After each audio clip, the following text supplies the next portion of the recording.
Hello, everybody. I'm Phyllis. I am not usually on camera, but we figured for this very special edition of our Talk Daredevil live stream, we would show our faces. This is the celebrating 4 years of Save Daredevil.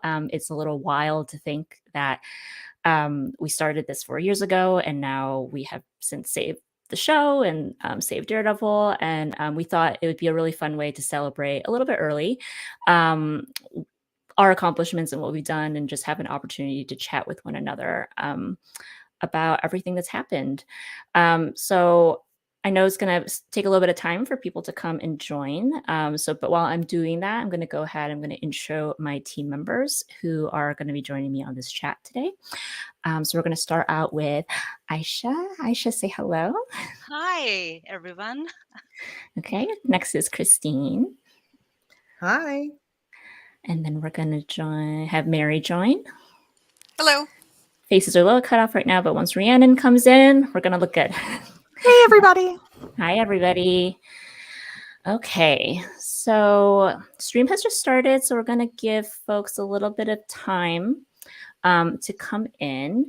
While we're doing that, we can maybe just do like a little casual chat about the campaign, maybe a little bit of like how it started, how it's going, talk about like us, basically. It's kind of funny. This is not something we've done for the public, but we've recently been putting together this book of kind of like memories that we were going to share with Charlie Cox when he is at his next con appearance. And it's been a really fun experience, sort of putting into words and verbalizing like how we feel about this campaign and about each other, and have the opportunity to relive through pictures and people's letters, like, you know, this whole thing. And so I don't know if anyone kind of wants to pipe in about like what that has felt to each of you. I know for me, it's just like, wow. First of all, I just can't believe it's been 4 years. I can't believe that it's been this long. What about you guys? Well, I think, and I mean, one theme that we had for this book has been gratitude. And I think that's a lot of what I'm feeling like at first. Gratitude for what we had, like those 3 seasons of the show, that even though it ended before its time, according to us, there was so much to be grateful for. And so much to be grateful for with everything that's happening now. And it almost doesn't seem, real sometimes. And also, I think, speaking for all of us, the gratitude we feel about just, being involved in this campaign, getting to know each other, getting to know other fans, interacting with other fans. It's just been so much, despite the fact that it, started with something negative happening. It's always been, it's been just such a journey, really. Agreed. Yeah. Anybody else? Well, it did start with something negative. I remember the first book we did for Charlie, when we met him for the first time as a campaign. We were like a fledgling campaign. We were like 1 month old at that time, and we had just gotten our brand new Save Daredevil shirts. And I remember Phyllis and I went to Ace Comic Con and gave him that.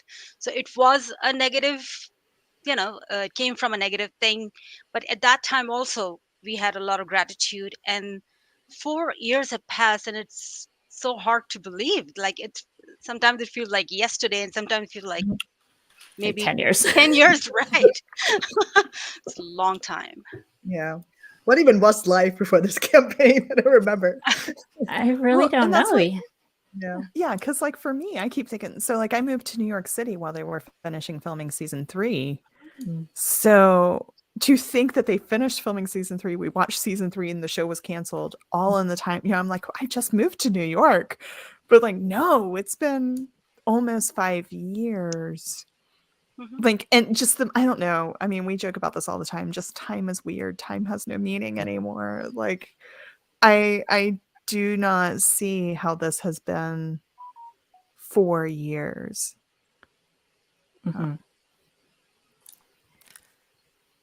I always think about, in Defenders when Matt says the circumstances could be better. I'm just saying that I'm glad we found each other. That's what I've always think about. I never really had any fandom friends before. Like I was online and interacted with people, but never really made any friendships. I think I don't know, Twitter was a little more conducive to that, and I wasn't really on Twitter. I just had sort of an account that I wasn't doing anything with.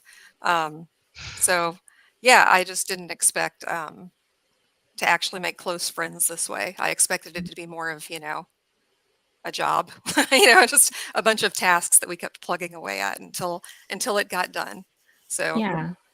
I didn't Yeah. expect all the, the fun, the adventures, the travel, Right. Yeah. The lots of going travel. to Yeah. cons with each other, meeting each other in person. I mean, that 2019 was such a, it's funny to think back at that year. We've talked about that year obviously a lot, but like we did so many things that year. And so many things that we probably never talked about in a public facing way, because we were just literally every month there was something to push. There was an initiative to push. There was something to plug. There was some new thing to debunk. I don't know, just like thinking about that year. And that's, obviously the year before everything shut down. And then we all went through a global pandemic together. It's weird to think about that before time, but also think like, oh, we actually then kept things going after too. And I think perhaps that's a good time to shift the conversation to like campaign longevity, because I think what makes our campaign quite unique compared to other Save Our Show campaigns is just how long, first of all, how long we were prepared to do this, but also how long we did do this for. Because it's one thing to be like, okay, I'm prepared for this to be like maybe at least 2 years, but as we keep saying, it's 4 years later now, and we're still here and together and doing things. As somebody in the chat, actually, Spidey Mouse said that we've basically been doing the Netflix Daredevil series time span. Yeah.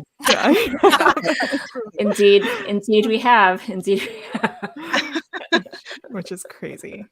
And we've seen in this time some other campaigns, Save Our Show campaigns, start and then like fizzle, because I mean, I am surprised that we were able to even go for, I sort of, in the back of my mind, had the bar set really low. I'm just thinking, surely, I'm probably the craziest fangirl here. So I doubt too many people are going to be able to make it. Everybody's like gung ho at the beginning, and then just you realize how much work it is. Life happens, and so it's nothing against campaigns that fizzled. It's just a lot of work, and I don't think it's hard to keep that up. But I think there were enough of this and enough of a distribution of labor and realistic expectations. And also, if somebody needs to just, do family stuff for a while, nobody judges them. Nobody's like, but who's going to do your work? No. There's none of that. It's been really laid back. Like somehow we stayed gung ho. Like I mean, there were times it was hard because we faced an uphill battle. There was a lot of online discourse, about people telling us, "Oh, what are you guys talking about? It's over. Move on." From the beginning, we faced that, but a lot of that was coming from misinformation or not enough information. People did not know how the network stuff worked, um, what all the contracts were about, and even though we did not have all the details either, we still kept ourselves educated about what the realistic expectations should be. So yeah, from the beginning we knew 2 years at a minimum we had to fight, but somehow our personalities just kind of gelled, and I could not have been able to do this without you guys, without this exact team that we had. Yeah. But speaking of like just educating ourselves, I mean, looking back to like where it all began and those first few weeks and months, it was just so much about not only how long do we need to do this, but also trying to get a sense of whether this could be done at all. And I think we decided pretty early on that it could be. Like, I mean, it was a long shot, but the goal became to keep like the fandom alive, keep ourselves like, I guess, in the news or at least trending, at regular intervals. But also another thing that's kind of sustained us has been that we've had at least smaller successes along the way, such as like that first thing where, I mean, yeah, the shout out, Charlie's shout out at Ace that you guys went to, and Vincent's retweet when it's like, welcome to see Daredevil. Yeah. We had like enough of like, whenever there was like a, not much happening, something would happen to give us hope and like to just kind of propel us forward. And I think we had enough of that stuff happening that, yeah, that was enough to keep us going. But I think if it had been like radio silence and like nothing for 2 years, that would have been much more difficult. All right. Yeah. And while we learned, like, obviously the rumor mill was crazy. And I think that's one thing that all of us in the campaign, we learned to just really, okay, what source did this information come from? Where did this quote originate? Or is there a quote, or did somebody take something completely out of context? But as much as the rumor mill through stuff and how many bad positive rumors there were out there, which were great, we would get just enough of an official inkling to just sort of be like, oh no, this could really happen. This really could still happen. Like Jeff Loeb, I think at the Saturn Awards saying we just need a network for the show, or Joe Quesada showing up, to hang out with us on a rooftop, and just all of these, and somebody randomly telling Phyllis at a Comic-Con, like, keep up the good work, at the Marvel booth. We would just get enough official ish type stuff that just sort of kept us going, and and the fans, the rest of the fandom without fear kept showing up. Yeah, as much as I hated the clickbait, it did kind of keep it, help keep it going. But I'm also glad that as we talked more about, okay, let's look at these sources. Let's, separate the credible from the ones who may just be, throwing darts at a dartboard full of ideas and coming up with something to say. Oh gosh, I lost my train of thought. Phyllis turned it on me. I got distracted by my own picture. I was like, I'm so good. Pulled it back, Mary. But I don't know where I was going with that, but yeah, the positive side of the, the clickbait is it showed everybody, including Disney, that the fans were out here. And we were going to hang on every little thing, Oh yeah, I know where I was going with that. Yay! As we talked more about that, I noticed that people who were following us, they started, saying the same things that we were. It was like helping. It was propagating. It was like viral rationality through the fandom, and that helped because, just the campaign was enough of a roller coaster ride with the actual confirmed news that was happening, but the clickbait itself was its own little ride. And, it was really sad seeing people get upset about that. It did serve a purpose, but I'm glad. I think that a lot of people kind of learned where the news really comes from. Yeah, I think what also helped was we are a group of like really smart, badass, intelligent women, and certainly when each put our mind to doing something, we like want to do it right. And then when you put us all together, we're like, okay, now it is our job to like teach people on the internet like what's what. So I just really loved how it quickly kind of went from maybe what your like typical Save Our Show campaign. So, there's the petition and there's like, just trying to make sure people knew who we were. But then there was this whole effort too that we were spinning up like, okay, how can we counteract the misinformation? How can we teach people, what can we add to our website? So I think like what was a kind of a really cool thing that happened alongside just the regular campaign stuff was like us learning so much about how things worked, learning how to like explain it to people, learning how to summarize all of these really disparate talking points, because everyone was saying different things and we were making it kind of our mission to like, let's sift through, let's like use some critical thinking, let's try to put together the things that make the most sense given the context of what we're dealing with. And it then kind of there, I think that's kind of what propelled us into starting the Talk Daredevil podcast. And it's kind of crazy. Like when we were really not having much news, like actual news during the moratorium, we somehow did manage to like keep pumping out episodes and episodes of content about like anything to do with Daredevil and the campaign, and learning about like TV and streaming and distribution rights, and then starting like the YouTube minisodes. And so, that was just like a really cool thing to me about, given all this time that we had, like how we used it. And I thought we really used it in really cool ways.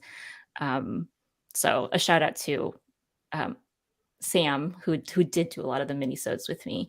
And yeah, I don't know. I'm just like so proud of us for like really making the best use of kind of this like really uncertain time, And we did a whole virtual con in the middle of the pandemic in 2020. Like that was crazy. Like the world had shut down and we decided, oh, okay.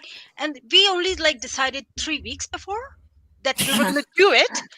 And we managed it somehow. Like, thank you to all the people from Daredevil, the producers and, some of the actors who supported us, and they came on that convention to, Yeah. And so maybe this is like a good pivot to like some of our like favorite campaign initiatives, favorite campaign accomplishments. Cause yeah, for me, Save Daredevil Con is like absolutely one of the top 3, accomplishments of this campaign. Just again, that all started with us doing like this 10 question series on social media, on Instagram, where we had folks like Jeff Cantor and Chris Brewster, and other folks just like answering some questions from the fans. And then it was when we did the one-on-one between Chip and Anna Sensi. That was kind of like, ooh, okay, this could maybe turn into something. And then I don't even remember how or who or what. Well, it was because Actually, San Diego Comic-Con decided to do Comic-Con at home. Yes. And so we were like, fine, let's do our own panels. Let's do our own con. We can do that too. Because it was during San Diego Comic-Con. It was, yes. We counter-programmed. During San Diego Comic-Con. So, and, by that point, everyone was used to doing, not even just doing, but seeing, like watching Zoom interviews. And like hugely grateful to Stephen DeKnight and Eric Olson and Deborah Ann Wall. And like, if you haven't watched any of these things, these are on our YouTube channel. We had these pre-recorded interviews with like a bunch of the cast. And then we did a few live streams that day. And, it was just like, we hadn't done, like, obviously we'd been doing a lot of stuff as a campaign, but we had never done like so much stuff to that scale in a short, condensed amount of time, like producing all those videos, doing like, we were basically on social promoting this like for a week straight. We did giveaways, we did the online trivia, I don't know, it's just like wild to me the amount of stuff we managed to pull off. And really this was only possible because literally every single person on this team like stepped up and played their part and like made it happen. Well, and we didn't start out with the skills to do all this. Like throughout the campaign, everybody's been building their resumes. I guess we need to do this. We'll figure out this.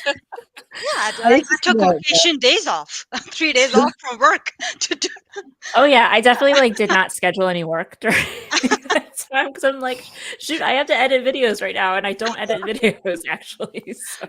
I think speaking of that, we've all just added so many like skills to our skill set. Like I was just thinking, like I'm doing audio editing right now, and I learned to do all of that just like editing the Talk Daredevil podcast, and like it's just been such a nice opportunity to learn new things. And we're also like, we're all just like out there kind of experimenting with new things we want to do. So so it's been, we were joking about that the other day too, about like putting stuff like this on our respective resumes. Yeah.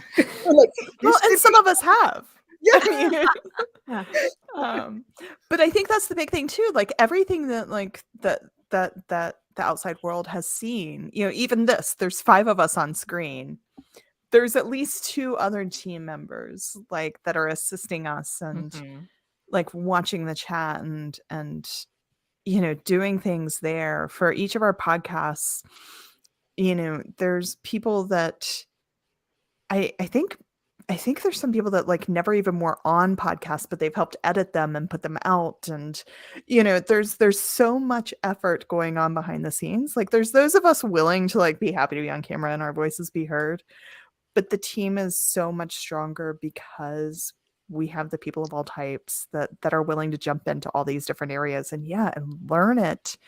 I mean, like Mary was saying, she didn't even have a Twitter or well, it wasn't really on social media and stuff before all of this. Like I find it hard to explain to people that don't know about Save Daredevil or, you know, haven't seen all of this, like how much we really have accomplished because it's been amazing. Agreed. Does anyone have like certain favorite campaign memories that they might want to call out during this live stream? Because I know we've talked about like so many, but okay. When we were at San Diego Comic-Con after the announcement, when we went to do a live Instagram thing and we noticed that some of our other team members were in a Discord call, so we jumped into the Discord call and we all got to squeal together. That was really fun because it's not often that many of us are in the same call all at the same time. And so, and that was like, and also just when the announcement was made, amazingly enough, I had actually kind of fantasized about that moment, you know, every so often I would think, you know, and it happened almost exactly the way I imagined it, which is really surprising. But anyway, that was just fun because we worked so darn hard, you know, not knowing if this was ever going to happen.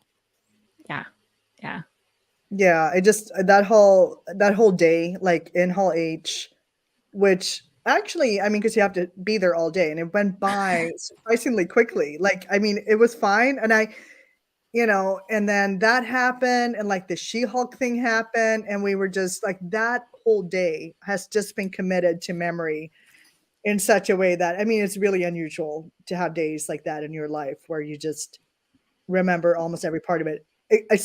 While being kind of, you know, having amnesia at the same time because you're just so shocked. But even just us on the lawn afterwards, like doing the Instagram live stream as well was just it makes your heart swell to just think about it. It's amazing. I think for like a number of years we always talked about like what it would be like for Kevin Feige to like step out on a stage and like officially announce that Daredevil was coming back. And I know in our private conversations that involved cake and confetti and stuff, and we didn't get that, which is fine because we got it on the Hall H. Yes, we one of our initiatives, which would count as also one of my favorites, because we did this whole thing where actually I do have like a box here, but we made like a whole like designed box, and we like printed out like a whole book of our, like I think it was like the 1 year of our Save Daredevil campaign, so that was a long time ago. And we've done so many things since then, but we also included like a printout of the petition, and more importantly, we made a Save Daredevil hat. Just, you know, for Kevin Feige to add to his collection, and we'll have to make him a Saved Daredevil one. We sent him a resume for Matt Murdock, didn't we? We did. All of that was in the box. Yeah. And there were letters from fans too. Yes. Yeah. And so, some data. Yes, there was also, yes, I definitely remember designing some provided data points. But yeah, so again, to then fast forward to July 2022, and he is literally on stage. He did the thing, like just it's a pinch me moment, right? Yeah. Anything else? I know there were a couple things that came up before we started this call that I think would be fun. Charity.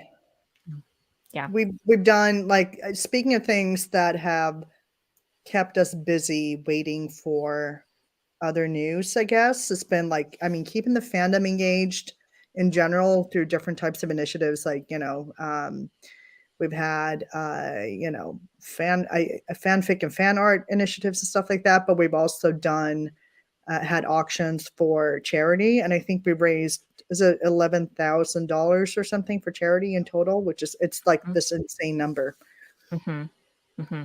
Yeah, and I think we're gonna hopefully, if all goes well, we'll have another auction probably early next year, to keep raising money. Because yeah, that was kind of a thing where we just thought, oh, again, we have all this time. Like, what can we do with our time that feels like productive and useful, and is also, a good use of the campaign platform. And so it just felt really right to start doing this ongoing charity initiative where we basically auctioned off all sorts of Daredevil items. And we should also acknowledge that a big reason why this initiative was successful was because when we would go to these Comic-Cons and we would see Charlie would very, very generously sign pretty much anything we gave him for free.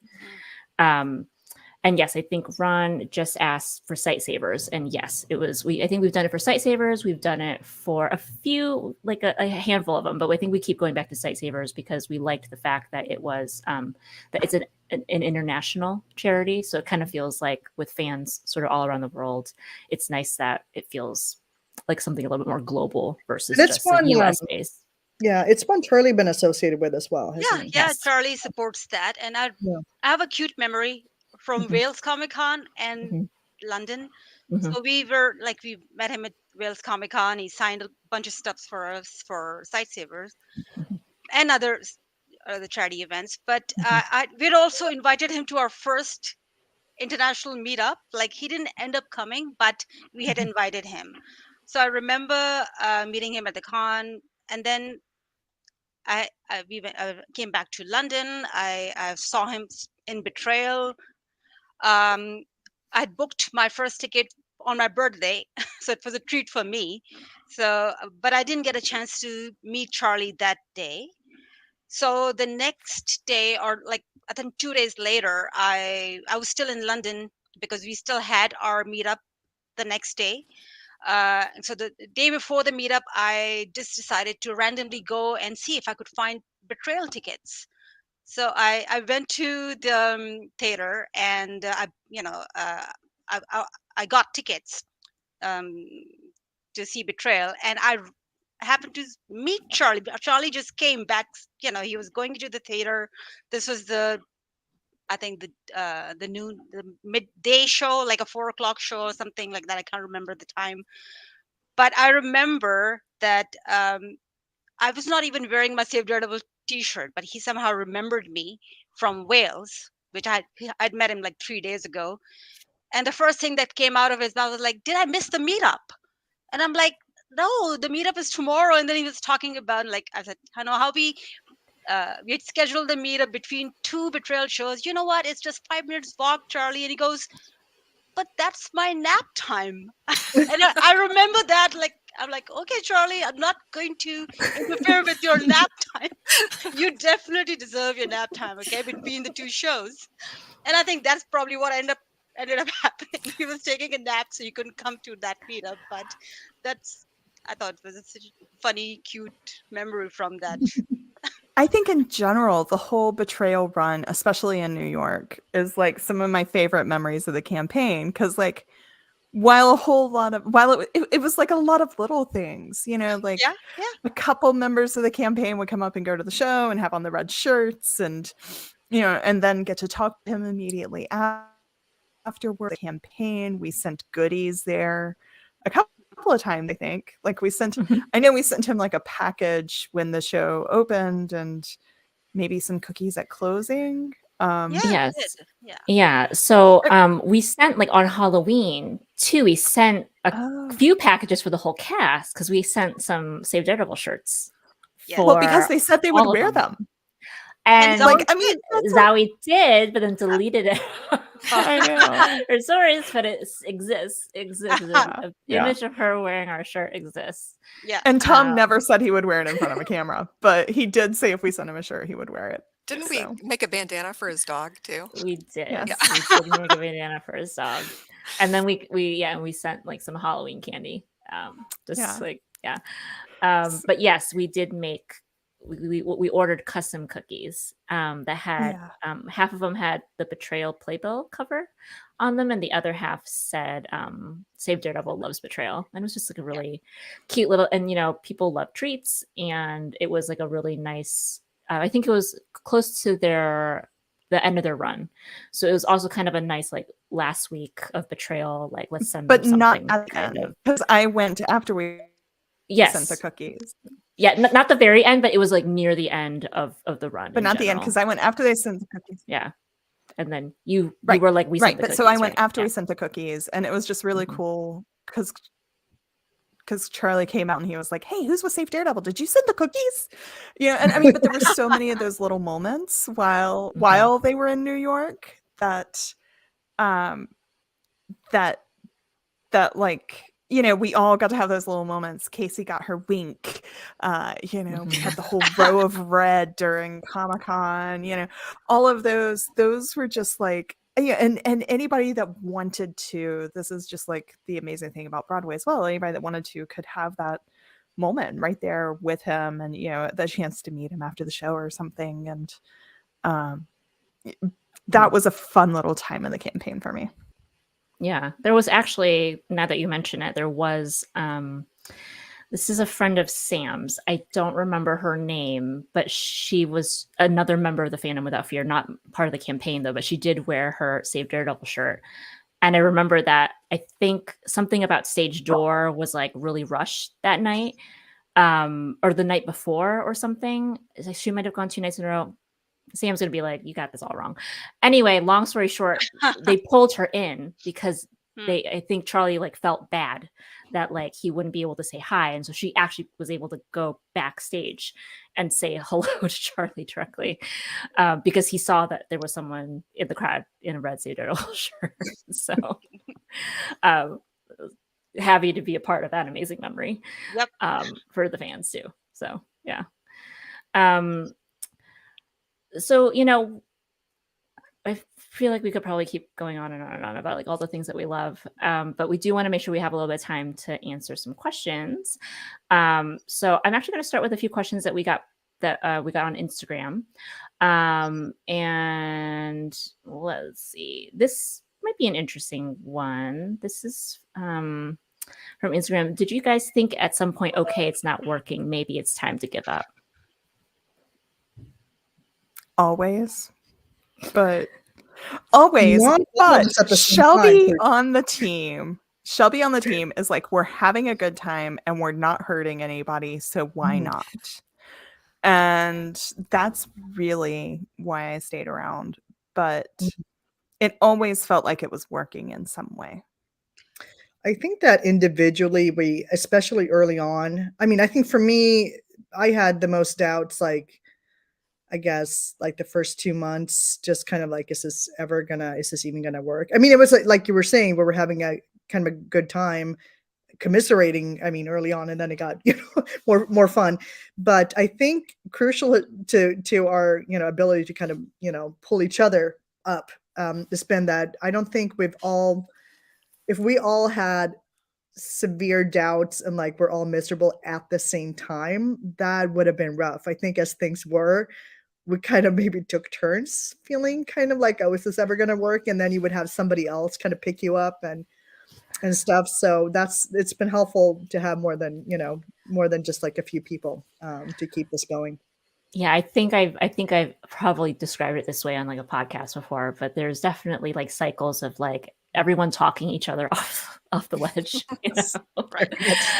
And yeah, it could be, I think it could just be difficult at times because, I think this campaign isn't like our full-time job by any means. Like, we are people with jobs and lives and families, and there were definitely moments for all of us where like the responsibilities of real life would rear its head. And I think the amazing thing about this group of women is like how much we care about each other and how much we really want to like have each other's backs. And so it's hard to see people like who might have a moment of like, I'm really struggling to like balance this with like everything that's going on in my life. And so, as you guys have said, like, it's great that we could sort of take turns being like, you know what, you need a break, like take a break, and when you're ready, come back. And we're here, and so that's really kind of what I think kept this sustainable. Because, as you said, Christine, if all of us were like, oh no, this is awful, this isn't going to work at the same time, I think this campaign probably would have folded like a long time ago. And yeah, I also kind of, to answer the question more directly too, I think there was a lot of like in the beginning trying to figure out, okay, who's actually committed to staying here and who's kind of just passing through. And there were moments in the beginning where I think we were trying to figure out, oh, are we going to fold in more people into this campaign? Or because people always would be expressing interest to help, and not everyone who says they want to help actually want to do it. So I think once we kind of figured out who the core team was going to be, I think from there it got tremendously easier. Because then we started to get to know each other. We figured out, what our strengths were and like how people could fit together, in kind of that collaborative way. Yeah, I think once I knew like, okay, these were our people, it made it quite a bit easier. And to be honest, there was never a time that I felt completely hopeless. Like, I think I know there was never a time when I thought, no, it cannot work. Maybe I was too stubborn. Like, yeah, I was like, this is not fair. This was not supposed to happen. This is wrong. I'm going to fight for it. And I've got the people who are willing to fight. That was my thinking. And I just kept going. And also because like if Charlie had ever indicated that he was not interested, then it would have folded for me. So yeah, he never said that. He always expressed, his appreciation for playing that part and how much he loved it and how much he would have loved to continue playing that part. Like, so that kept me going. Yeah. Well, and I think the more we educated ourselves about how certain things in the entertainment industry work, the easier it was to not freak out when certain things happen. Because I would say the closest I got was to just kind of feeling like all is lost, was December 10th, 2018. So not very long. Phyllis knows what I'm about to say. That's when manwithoutfear.com tweeted that they were selling off the costumes from Daredevil, Luke Cage, and Iron Fist. They were going to be sold off at a soundstage in Brooklyn, and there was a lot of wailing and gnashing of teeth within the fandom that day. And I didn't know, what does this mean? But the more we learned about kind of how things work, actually, the easier it was to have hope. And it seems like whenever something that hit the fandom emotionally hard, happened, behind the scenes, there was always one or two really rational people, saying, oh, no, here's why I still have hope, so it was really nice to come get that little fix of optimism. I didn't, there's stuff that like Phyllis and Sam have educated themselves about. I wasn't super involved in that. And so I wait for them to say something or Sam to say something about that, before I decide whether to freak out or not. It's like, I'm going to wait. I'm going to see if I need to freak out or if I can let it pass. And for me, I think on that same note is when Marvel Television was dissolved. Yeah. Right. Yeah, that was, I mean, to me, I was just like, okay, how this can't happen. Like how, but somehow somebody did some logic and evidently it was right. Like I don't even remember what our explanation of the campaign can still continue, like how we did that in our heads. But yeah. Well, what I think just the right amount of delusional. Sorry. Perhaps, yes. Yeah, certainly a sprinkling of like productive delusion. Yep. To keep things going. And I think what we also did well, I would hope that it came off this way anyway, was that we were able to adjust when needed. So it was always like, okay, yes, we still want this thing and we are hoping to get this thing. And it was always like kind of some, like, just every time something happened, we sort of had to run the numbers and like run the calculus of like, okay, well, if this happens, can we still get Daredevil back? So when something like, okay, Marvel Television has effectively folded, can we still get Daredevil back? And I think probably the rationale was like Daredevil is too big of a character to completely shelve. Like the questions then I think were, okay, Daredevil probably is not going anywhere, but are they going to reboot Daredevil or are they going to bring Daredevil back as is? So that was, I think, the thing we still kind of had to push as a campaign. Like, hey, we know Daredevil's not going anywhere because Daredevil is like one of your more popular characters, but FYI, we don't want it rebooted.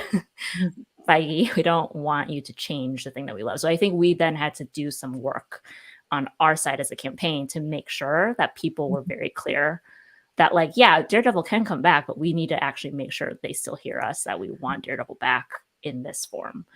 So, you know, we have we a couple definitely of org charts that we were keeping track of, and it's like, Yeah, dang it, sure. we got to go back to the org chart so we know who to send letters Oh, to yes. if we do another Yes. writing initiative. Oh my God. Yeah. I'm also going to pop up a question that's sort of related to this from Spidey Mouse that says, for each of you, what were your biggest letdowns and surprises as you learned to work together as a team? So it's kind of like a different side of this question. But I thought it'd be fun to try to answer. And perhaps it's like, for me, maybe it's not so many letdowns, but just like learning things about each other, you know? I mean, I think one of the biggest things with us learning to work as a team is that as a campaign, like we very much along the way is like, this is the campaign. This is the campaign's tone, the campaign's message. And then you can go out there and be Rihanna. You know, a lot of us as fans have been out there and be like, okay, you know, I as fans out here saying these things, but that we wanted very carefully for the campaign. And sometimes like finding that balance, I think is where like we haven't had a lot of conflict behind the scenes, but I think some of that, finding that balance of what you're saying as the campaign, what you're saying as the fan, what you're saying in general, so that everything could stay as positive as possible was one of our biggest challenges. Aside from all the mental gymnastics that we just talked about for the past hour. We don't all necessarily always agree on everything, you know, and so, yeah, having that unified message was, you know, pretty cool. Yeah.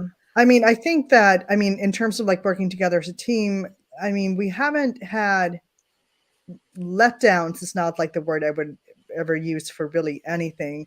I mean, the surprises have been like, I mean, like we talked about earlier, the fact that we've even made it this far, and with mostly like, especially, I mean, Phyllis, you were mentioning like how the first couple of months, like maybe not everyone was going to be in it for the long haul, but now, I mean, we have had a solid, very sort of stable core team now for like almost 4 years. And just kind of the surprising thing is that it's rare and unique that that's actually worked as well as it has. And I think it's helped in large part by the fact that I think we're, you know, on the one hand, we're like, you know, delusional in a good way, in that we're like, we think we can do anything, but we don't have, our egos are not, we you know, we check our own individual egos, so to speak. Like, I don't think that's ever been, yeah, it's been a very, you know, I mean, it's not like you don't go 4 years without some friction, but it's really been, honestly, it's been minimal. And it's been, for most of us, just like such a huge net positive experience that, like you were saying too, like if anybody needs some personal time or just like, you know, be away for a few days or like a couple of weeks or whatever, I mean, that's fine. And it also, knowing that we're in this for the long haul, I think also helps just keep everyone grounded, I think, and to have our own lives, you know, on the side. It's not like this is, you know, it's like this takes up our entire existence or anything. So it's just like finding that balance and just finding just how to just fit together. Yeah, I mean, it's been surprising that it's worked so well. But on the other hand, like if enough people approach it with the right attitude, it can work, and it has for us. So Yeah, I think the nice surprise that came from learning how to work together as a team was that we did work together as well as you could imagine, given that this is an entirely female team. And it's always like I don't know if it's like a stereotype, but it's like, oh, a huge group of women, not necessarily everyone's gonna get yeah. along, right? And to be quite fair, like we do have very different personalities. There in the broader group, like we are not the same people at all. Like there are definitely very distinctive personalities, and everyone has their own particular things and quirks, which because we're kind of a family now, we've gotten to understand those things about each other and like learn to give space to each other for those things. But I think again, the biggest surprise is that how frictionless a lot of this stuff ended up being, because people didn't come into it with like cattiness or egos or wanting to get all the credit for a thing. It might also be because like we are all older. It was like, I think in the beginning it was like very much a range of like late 20s to late 40s, 50, so it's like a very broad range of ages, but like very clearly like none of us were very young.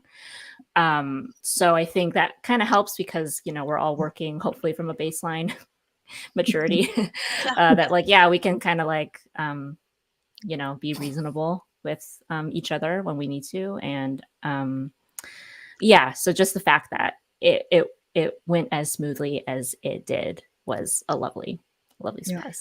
And as a Daredevil fan, what was surprising early on for me was that being a mature adult, it was possible to work together as a team and without having all those fanficky like, oh, this pairing is better, because we didn't bring any of that in the campaign. All of us come from different, like you said, we have different personalities, likes and dislike, different pairings perhaps we like, but none of that is discussed in the campaign. Like, so that was surprising that, hey, I can be friends with fans from other pairings too. Yeah. That was surprising for me. I'm like, oh my god, now I'm best friends with someone who likes this other pairing that I don't like in fanfic, but that's okay. She's my buddy now. She's my best friend. Yeah. That side seems to be coming out more now that we're looking at the show coming back. Yeah. And it's like, what are we going to get? And I'm like, oh, I don't care if we get that. And then somebody's like, oh my gosh, we must. Yeah. I think, I mean, we have this huge, like our common denominator is like, it's like, I mean, it helps to just also keep us kind of focused on what the important, stuff is. Like, same character, same actors, preferably, same tone, just same. It's just become narrowly focused on like, this is what we want. This is our, least common denominator that unites us all, and to try to have as much fun as we can while we're doing it. Mm-hmm. Well, there's a stereotype about, teamwork in general, a team project, a group project. And, having been on some group projects, not like, in work where it's just people in your department, but sometimes it's more of a group project, people in multiple departments. And I don't know, it's rare that I have seen like a whole team full of people being willing to throw themselves as like hard into something as much, because a lot of times it's just, I've been in a lot of situations where only one or two people are carrying the team pretty much, and here we are like 10-ish women using our professional skills that normally we might charge, $100 an hour for or something, and we're just giving all this willingly, and there's no scoreboard. Nobody's, saying, how much money I could have made off of this, or, I think I deserve to be paid. Okay, here's your Disney money. Yeah. But so it's been really nice because a lot of times, on a team, I would be the person just like all in on a project and I'd be kind of grumbling, why is this person not doing this? And so this is really the most giving group of people I've ever been in. Just not as, not just giving of their skills, but in general, when somebody has an issue or problem, just being willing to, step up and help that person. Um, it's really just the amount of kindness, and selflessness is surprising to me. It's lovely, Mary. Yeah. I was like, oh. Well, I was thinking about, that time I was stranded in New York. All right. And had no hotel or anything like that, that kind of stuff. Things come up and everybody's like, we'll log in, we'll figure this out, we will help you, we will get through this. Absolutely. That is, I mean, just like anything in this team, I feel like I would go, not just to save our show campaign. Yes. Like, yeah, this whole team jumps in to help each other as much as they can. I really do. Shout out to the rest of the team who aren't here, but we love you. Okay, let's just do maybe a couple more fun questions, and then we could probably wrap this up. So I have a few that are from Instagram, and so I'm going to pop this one up. What are some tiny details about the show that you absolutely love? So if anyone wants to... That's a hard one. I know. Something that the Neti Pot account on Twitter recently brought up was those times in season 3 where they kind of trolled Matt about his sight. So the van that was, 5 senses, and there were only 4 lines on the side of the van, and where, he was still having trouble with his senses, and there was the neon sign with the glasses. She put 4 different things on there. I like those little details. They're the Easter eggs, and then just the little funny things. Another thing that I'm thinking about is in the church, Devil's Guardian. Instead of guardian devil, it said in Latin Devil's Guardian on that little gate going down into the crypt where Matt was. Just a detail that a lot of people wouldn't notice, but they were just so great to think that much thought. When I'm thinking the people who made this show love this character as much as we do. Speaking of, I just have to add to what you were saying about the ones from season 3, because there's also that the prison. Well, when he's in the prison and he's in the nurse's office, and there's an eye chart behind him, and I pointed that out on Twitter, and Eric Olson did confirm that yes, they did put that there. It's to kind of mock it, because it was also it's very ominous. He got this close to being checked against that eye chart or something. But yeah, that's I want to kind of in a similar vein, the set designers a lot of the set pieces, I think, were just very thought, they really thought about that. I mean, in Matt's apartment, but also in other places, and the lighting and everything, and the color schemes and the music. And I know Christina from our team can talk about the music, and all of these things that you might even need other people to educate you on how extraordinary a lot of that stuff was. But it's been, I mean, compared to a lot of TV shows, this was very just ambitious, from beginning to end. Right. And especially what we know about just, they didn't have as much budget, so it'll be super interesting to see what they can do on Daredevil Born Again, which will presumably have a little bit more money for them to work with. But the fact that, they were working on they had a fraction of a large pot that was for all the Defender shows. Right. But to kind of have this amazing production design and the costume design and the cinematography, the score again, John Pisano has to come back. Yes. Is a gimme. Just all the work below the line, everyone just brought their A game, and we have a lovely chat with Liz Bastola, who was the costume designer for season 3. We have a 10 questions, which you could probably find either on our YouTube or on our Instagram account. Just little details that you don't necessarily get right away, but to hear how much thought and precision goes into these things, is just a deep appreciation for everyone that works together to make this show happen. It's not just the cast, it's not just the writers, obviously a huge part of that, but you know, everyone is really just so dedicated to making the show work. Yeah.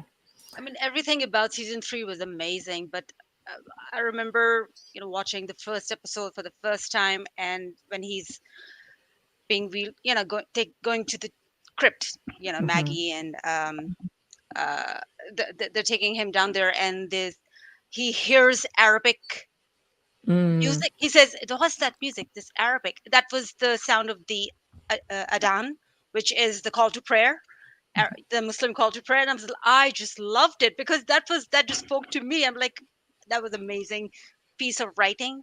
The fact that they included that, and they said, "Oh, it's a church. You know, we open our doors to everyone, from people from all faiths." And I just absolutely love that. I also, from season 3, episode 10, when Karen Page said she was staying with Rhiannon, that was just really touched me.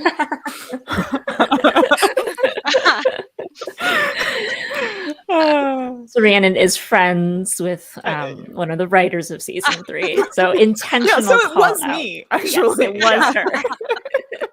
She does not appear on the show, but Shelby got a shout out in season 3 too, I think. yes, Yeah, that Shelby. also, same writer gave a shout out to one of the other members of the team, Shelby. Yeah, Actually, and she got her having first and last name in the show. I was gonna say that having stayed with Rhiannon at her place now, I feel like I'm just gonna pretend like I'm gonna have this head canon where I'm like friends with Karen. Yeah, you've stayed at the same house that Karen Page has stayed. Well, and for people watching, you can see the Fogwell's gem sign, the actual Fogwell's gem sign behind Rhiannon there. Behind It Rhiannon, had to be cut in pieces because it was so big, but yeah, she's got the actual Fogwell's gem sign. This is the place. That's the place to stay. Yeah. Here's another fun one from Ron. And I just want to put it up because we have done a podcast about the original Daredevil movie. So since Marvel Studios is in the multiverse saga, what would be your thoughts on Ben Affleck making some appearance somewhere in the MCU? Some people might have strong feelings with this. Well, I mean, the way they've handled the multiverse so far has been fun. And I mean, you know, I think that would be fine to see him pop in and do something fun with it. I mean, as long as going forward, Charlie is Daredevil, I don't care if, you know, I mean, like, do those fun things, have those moments. I don't have any problem with it. Yeah, I don't either. I think it would be. I doubt that Ben Affleck would actually be up for it because I mean he's maybe enough time has passed. Like it's been 20 years now that it would be he would feel okay about it. But as just kind of like a fun Easter egg wink and a nod to the multiverse, I think it might be funny, and I would be totally fine with it. Well, Matt Damon is in the MCU, so maybe he could, you know, get his buddy on board. And they got Anson Mount to come back as Black Bolt. That's true. That's true. So, I mean, you know, people, they're finding a way for people to be willing to do it. So I wouldn't be surprised. Right. I think, yeah, it might be some nice closure. You know, some nice closure for him to be able to be like, give people like a moment that they can hold positively in their memory as Ben Affleck Daredevil, you know, and then we can finally put all that stuff to sleep. So that's a fun question. Let's see. Let me see if there's anything else. There's just been so many nice comments, by the way. I just want to like shout out a few here from the Dark Lineal. I just wanted to say, I can show it. I wanted to say, really and seriously, well done, ladies. You've championed a brilliant movement. I'm beyond impressed. Thank you, thank you, thank you. You're welcome. Thank you. I'm showing these off because I don't think the other ladies might be able to see it. Here's one from KA. You learn so much from our content. We are so thrilled that people are like watching and learning things from our content. It's just always like so pleasantly surprising when people are like, oh yeah, I'm looking forward to the next podcast episode, or like leaving comments, or like, yeah, I learned something really cool today. And I'm like, that's amazing. And then here's another lovely comment about seeing women front and center. It is something that I'm like very proud of, that we're we're not necessarily a face for anything, but it's just nice to like remind people that like fandom communities exist, you know, and that there are like kind and positive, healthy ones that are like run by women. Because I think a lot of the assumption, especially with Daredevil, was that, oh, this is a show for men, or we're programming this for men. You know, we're assuming that like the bulk of our viewers are going to be male. And to be fair, we have a lot of male followers who assume that we're male too. But no, you know, we're just here and like wanting to share our love and fangirl and, you know, provide a slightly different perspective from some of the other stuff that you see on the internet.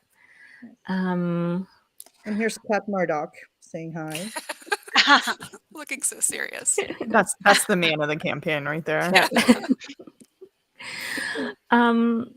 Oh, this is sweet. This is from Melissa Bell. I hope somehow the Save Daredevil ladies at Canada's New York show. Well, wouldn't that be amazing? I'm just excited to see the show. I mean, anyone have like last minute just to wrap it up? Final thoughts about the show? Well, I guess you know, it was really, really cool that Charlie gave us shout outs a couple of different times in interviews recently. It was really nice we didn't expect that at all, but it was really nice to be acknowledged that way. So like, that's even better than a cameo, I think, just to. Yeah.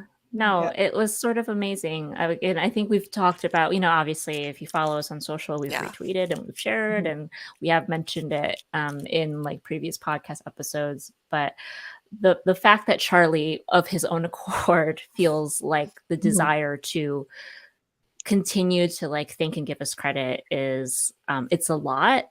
But it's a lot of good things.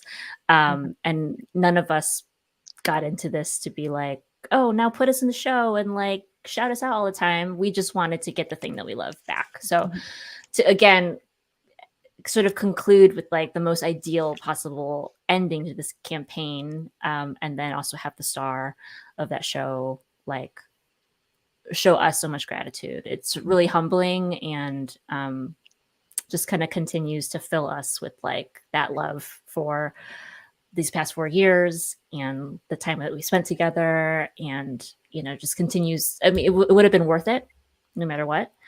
But certainly, you know, that's like the cherry on top of kind of a really life-changing experience. So absolutely. And also just kind of a final note on, I mean, I'm just thinking like, you know, how far we've come and have we now reached some kind of like final endpoint. And I mean, that's something we've been talking about too. Like, when do we, you know, pack things up? And I guess we will just kind of keep going being I don't know, a Daredevil enthusiasm campaign or something for the foreseeable future.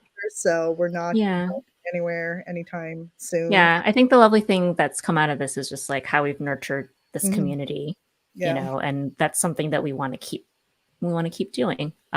We're all part of that community anyway, and we've certainly created this platform. So it just makes a lot of sense to keep it going and keep providing like spaces for people to like get excited with us. And if they need to find like reasonable news, they know that they can always find us for that. But yeah, it's just, it's been a wild ride. It's had its ups and downs, but mostly ups.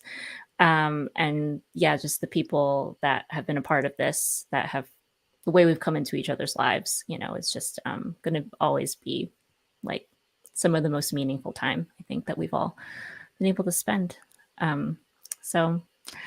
And for the first time, I'm going to get to watch new Daredevil content with other fans. Yeah. I didn't have any fan friends, so that's going to be really cool. Yeah. So yeah, I mean, next year, 2023, I think we've mentioned it's going to be pretty fun. Next year is going to be a wild ride, guys. I mean, I think like it really does feel like our campaign, yay, we won and everything. But this next year is going to be, I mean, we're going to have so much news and so much information. And I really think it's going to be a roller coaster while we find out what we get. So, I mean, I think, you know, we've done a great job these past 4 years having a positive attitude, and we're going to keep it up. Yeah. Until, you know, we're going to have so much stuff to discuss. We're gonna have so many things to break down. Yeah. We're gonna have so many things to stream about. It's It's going to be absolutely fantastic. and a lot of us are gonna be at San Diego Comic-Con again next year. Yes, a lot of So, us. A lot Yeah. of us. Biggest So, team yet. yeah. So keep following us. We're gonna be having a good time, and we want you to come with us. And then like we're gonna blink, and 2024 is gonna be here, and the show is gonna be streaming, and that is gonna be wild. So, but I can't wait. I cannot wait to be experiencing that with all of you.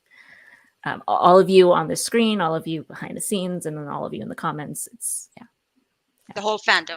Yes. all of the fandom. So with that, I think it's a good place to leave it. Thank you again to everyone who joined us. Again, it's just always so fun to like be able to spend some time with each other and with the fandom. If you are rewatching this, you know, you were missed, but hopefully you've enjoyed just hearing us talk about what this campaign has meant to us. If you haven't already, please feel free to subscribe to our YouTube channel. We're also on various spots on social media.